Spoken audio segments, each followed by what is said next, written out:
I moved to Brisbane over 4 years ago, and like most people that move to somewhere new in Australia, you become fiercely territorial about where you live. So when I saw this video from the Brisbane channel, talking about why Brisbane is the worst place to live, why not Perth, mate? I thought I'd check it out to give the perspective of someone who realistically hasn't lived here for very long. Is Brisbane really that bad to live in? Let's find out. Got to put one of these in, otherwise I can't hear anything. Brisbane's a pretty good place to live, but in the space of just 1 week, Brisbane has been named as the worst city for 2 different things by 2 different reports. So what are those 2 things? I'll fill you in on all the details, some possible causes, and how likely things are to change. The first thing that is worst in Brisbane is traffic congestion. I'm just on my way home now. It's 5 o'clock. I'm not going to get home till probably 6:30 or 7. Now, to be honest, I've never seen Greg's kitchen, but I love cooking, so I'll probably give it a try. I have heard that traffic in Brisbane is terrible. Whenever I have to pass over the Bruce, I can see cars backed up for miles. The traffic reports are always talking about different parts of Brisbane roads that are always congested. I know they want to build loads more roads because, let's face it, the main highway that goes all the way through Brisbane from north to south is not only used by local Brisbane residents, but it's also used by anyone that wants to go up or down the east coast of Australia. So they definitely need to do something about travelling, particularly if you're having to go towards the centre of the city. But to be honest, although I don't have to do that for my job, if I want to go into the centre of the city, I'll just normally get the train because it's cheap. It's like 50-cent fares at the moment. And I think the service is pretty good. And ironically, the only time that I've never been able to get a seat is when I've just tried to go and watch a footy game or some kind of sports game. Never commuting. So I don't know why more people don't ride the train instead of driving. Lucky I get paid by the hour. But I'm stuck in traffic. This is a 100 zone. What am I doing? 20. Jeez. Not only was Brisbane the worst out of all Australian cities, but it placed 12th on the list of most congested cities in the world. This is based on findings of the INRIX Global Traffic Score. So let's go back a little bit. Now, I didn't live necessarily in London, but I live very close to London, on the outskirts, pretty much geographically the same distance outside of London as I do outside of Brisbane. So that is the traffic that I am used to from a congestion perspective. I did have to go in towards London for nearly 5 years for a job. And that traffic I found was bumper to bumper, probably worse, if not just as bad as what Brisbane traffic can be like. So if that's something that you're not used to, it can definitely be a wake-up call for your normal morning commute. But I agree, something needs to be done to make it easier. In the world. This is based on findings of the INRIX Global Traffic Scorecard 2023, which analysed 947 urban areas worldwide. The report found that Brisbane commuters lost on average 74 hours. My desk just went up there. Weird. 74 hours? Not good. But how much is that on average a day? Hours to traffic delays. That's about enough time to make 3,600 lattes or to do a grease and oil change on your car. 140 times. That's a lot of time to lose. Oh, well, you could always take public transport. Hang on, 74 hours. So the average person is going to have to travel in, well, it doesn't really take into consideration, does it? What about people that travel, if you're someone that has to only go in a few times a week and that's 74 hours, that's a lot. But if you're working full time and assuming you're going to be doing like over 200 working days a year, you're only adding on maybe 20, 25 minutes a day to your usual commute. Now, if that is the case, you're going to have longer traveling times during peak hours. The good thing that I can say about this is if you're traveling not in peak, Brisbane traffic, I don't find is that bad at all. Maybe worse on the south side. Every time I seem to want to go to the Gold Coast, there's always traffic, especially on weekends. But that's the other thing. A report by Climate Council found that out of the biggest 5 Australian state capitals, Brisbane was by far the worst in terms of people's access to all-day frequent public transport services. Now, one of the biggest tips that I was given by a friend, I actually went to school with him, about where should I live in Brisbane, his number one tip, and that's my number one tip for anyone looking to move to pretty much any city in Australia, because public transport I think is reasonably good, make sure that you live in a suburb that has a a train station. Now, it's not to say that it's a bad thing to live in suburbs that don't have a train station, because you can drive to train stations, and particularly the suburban ones, there's free parking. Normally there's quite a lot of places to park. Again, you might find a bit more difficulty during peak times, but I can believe that in Brisbane, compared to some of the other cities, you might find it more difficult to find a suburb with a train station in it. All those ones are going to be the more expensive ones, for obvious reasons. It found that only 1 in 3 people living in Greater Brisbane has access to all-day frequent public transport services.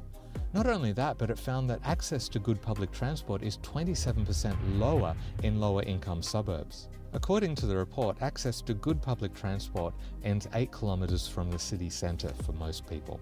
So, well, there you go. I live about 30 kilometres out from the CBD. What counts as all-day transport for me? I mean, the buses aren't necessarily great. The bus to the train station that goes reasonably past my house, that's every 30 minutes. Starts around about 6, I guess, in the morning, and then will go on until probably about 6-ish in the evening. Now, the trains run from a bit earlier than 6. They come normally around about every half an hour as well. They might even come sooner during peak times. And they will stop, depending on the day, probably around about 11-ish. Somewhere between 11 and 12, maybe a touch earlier on the weekdays. I don't think that that's necessarily too bad. Even in London, services don't run 24 hours. And yes, it probably would be more difficult to get to the outer suburbs of London. I don't know. Compared to where I used to live in the UK, we didn't have a train station. We had to drive 15-20 minutes there. The parking wasn't free. The tickets were a lot more expensive. You tell me, does my situation for public transport seem completely unreasonable? But I can still kind of agree if you're just talking about that mainly to do with buses. They're not the greatest. I don't even think I've been on a bus. I couldn't even count the amount of times I've been on a bus in Brisbane, more on my hands. I just don't really use them. Walk or train or car. Worse public transport, worse traffic congestion. I'm sure you can see how those two things go hand in hand. Yeah, A definitely. sprawling city with poor access to public transport, that leaves Brisbane residents little choice but to rely on cars to get around. But let's look at the situation in more detail and what city councils and state government plan to do about it. Is there any hope for Brisbane? As far as the traffic congestion goes, part of it is that Brisbane's population is growing rapidly. It's predicted. You'd think so, particularly with the amount that Brisbane is going to grow. I'll be interested to see how much he says, but also with like the Olympics coming and moving all of those people around. They're going to need something. Southeast Queensland's population will increase by 2.2 million people to 6 million by 2046. Not only does more people mean more direct strain on transportation systems, but those people also need to eat and purchase products, so increase in population also means more freight trucks on the roads. So even if we reduce traffic with better public transport options and more active transport infrastructure, the trucks that deliver food and goods to the increasing population may still put a strain on the roads. So what are those in power planning to do about? Not being funny, don't most of the trucks deliver kind of in weird hours anyway? Like, who's going to be wanting a delivery to their supermarket during peak hours? Like, they're paying for the truck drivers, so they're taking longer and using more fuel. Why don't they just send them overnight? Answers on a postcard, I guess. Both congestion and the poor state of public transport. Before the last council election earlier this year, I interviewed Brisbane Lord Mayor Adrian Schrinner, and here's what he had to say about tackling road congestion. Now, if you're watching this video because you're thinking to yourself, I want to move to Brisbane, is it actually that bad? Then never fear, because I'm here to help, and that's in 2 ways. The first one is if you want any advice about moving to Brisbane, then just message me on Instagram at @ThatJohnstonLife. Creep into my DMs, you weirdo. That's not really inspiring you, is it? Particularly if you want help with relocation services and you want help securing a rental before you even get here, so that you can just turn up to your own digs and not have to worry about it. And that is a bit of a stress. I've lived through that. Airbnb hopping, I think they call it. Or if you're even behind that stage and you're thinking to yourself, hey, I don't mind about Brisbane traffic. I wouldn't mind even getting on a train for 50 cents. And you're wondering to yourself, Ross, how do I even start moving to Australia? Then you need to speak to our friends True Blue Migration Services. When you mention us, you can use their free visa assessment tool, upload your CV or resume, and they'll be able to tell you exactly what you can do to move to Brisbane or any other slightly congested city. God forbid you're going to want to move to a slightly rural area. live the country lifestyle. Doesn't sound like a bad idea to me. And when you've experienced how good their services are and you think to yourself, yeah, I need you to help me get my visa too, because you've mentioned us, you'll save an extra $200 off the cost of your visa. How many weirdos on social media can say they'll actually save you money on your visa? And if you move to Brisbane, $200 will probably buy you about 400 trips on public transport. I know, I'm pretty good at maths. Speak to them today on their website, truebluemigration.com, and check out the rest of the details down in the description below. So seriously, what is the problem with living in Brisbane? So there's no one silver bullet when it comes to traffic congestion. And if you look at the experiences of cities all around the world, some cities just give up and they accept it is a fact of life. We're not going to do that. We need to keep investing. So we've got a 4-point plan when it comes to traffic congestion. And so it's a combination of different strategies. It's investing in upgrading roads where they're needed, and particularly major arterial routes and trunk corridors, because the reality is we'll continue to have traffic coming from outside of Brisbane into Brisbane from all of the growing areas around us, and they'll be coming and using the roads here. And as the population grows, road investment is required. Second critical thing. So that seems to be something completely different in comparison to the UK versus Australia, Brisbane. Where I lived, they were throwing up houses left, right and centre, pretty much like the same in the southeast of Queensland. But did they ever build a new road? Never. Whether they're going to actually build these new roads that they keep talking about, I don't know. I'd like to think that we can believe them, but Australians might tell me differently. But at least they're talking about building new roads, building new arterial roads, big roads. God forbid, maybe they're going to build a new highway. I just hope they're not toll roads. Is moving from public transport to mass transit through projects like Brisbane Metro with more high frequency turn up and go services.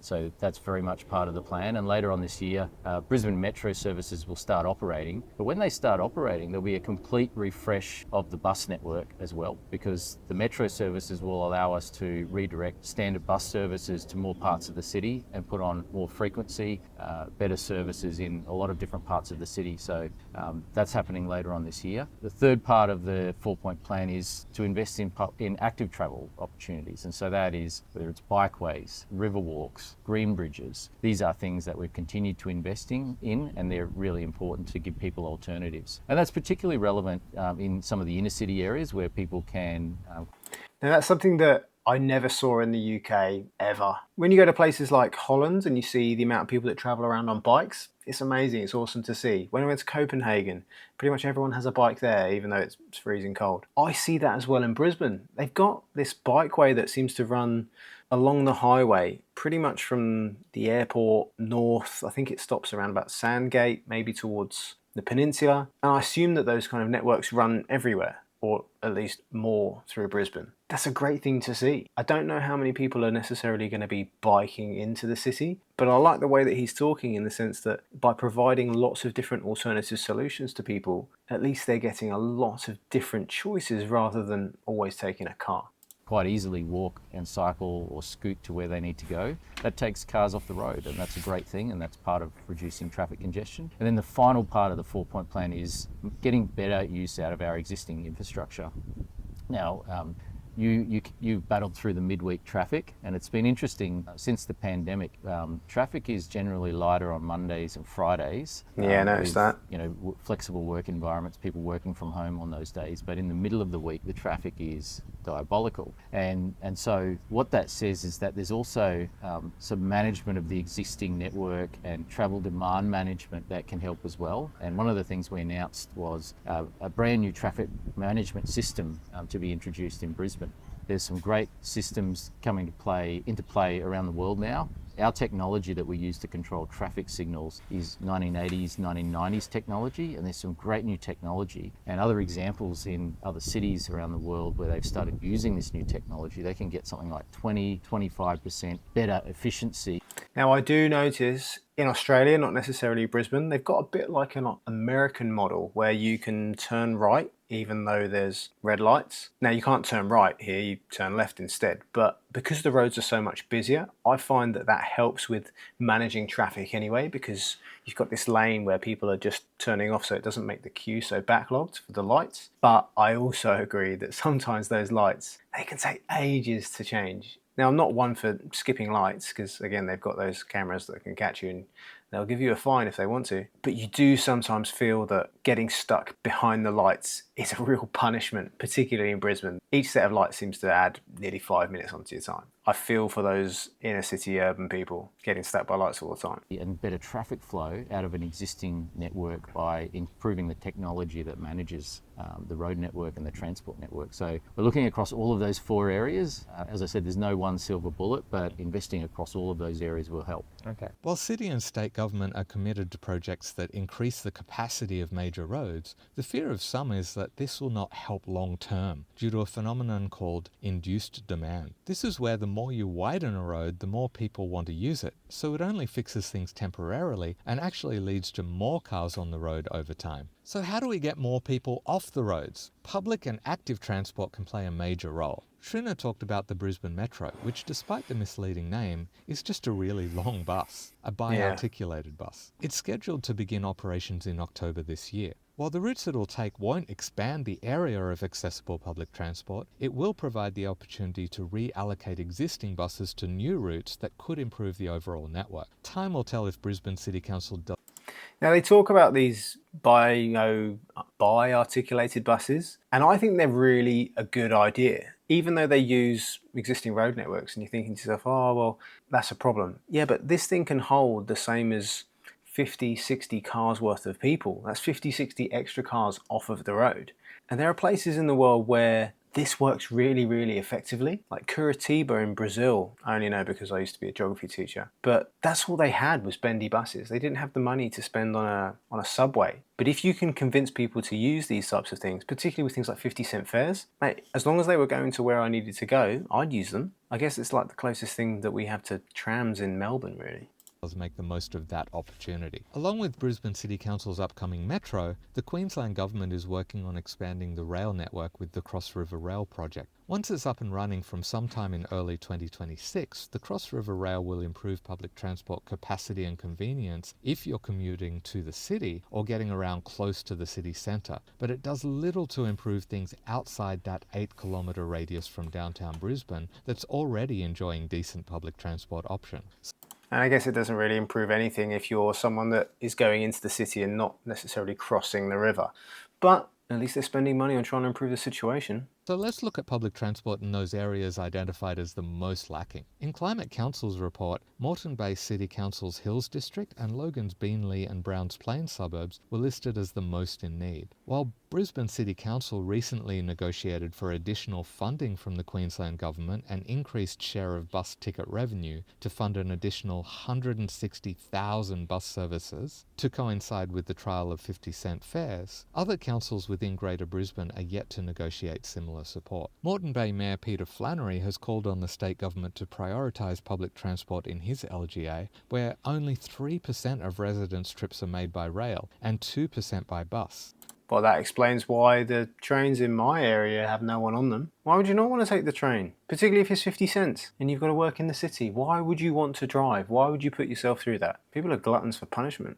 The Brisbane channel will follow any response from the Queensland Government and keep you in the loop, so make sure you're subscribing to stay tuned to that. As for the Logan LGA, in June, the Queensland Government announced almost $70 million in additional funding to develop bus services in Logan and Ipswich, along with another $24 million per year to grow the bus network. Besides public transport, another thing that could get more cars off the road and reduce congestion is improved active transport infrastructure. Things like cycleways and better pedestrian access. But that's really worthy of a video of its own. It's in the works, so subscribe and make sure you've got all notifications on so you don't miss it when it does come out. Only time will tell how all of these changes improve both Greater Brisbane's public transport accessibility and appeal and our city's abysmal road congestion. But the Brisbane channel will be here to report it to you in video form. And don't forget to check the channel's community tab from time to time for smaller updates. I'll see you there.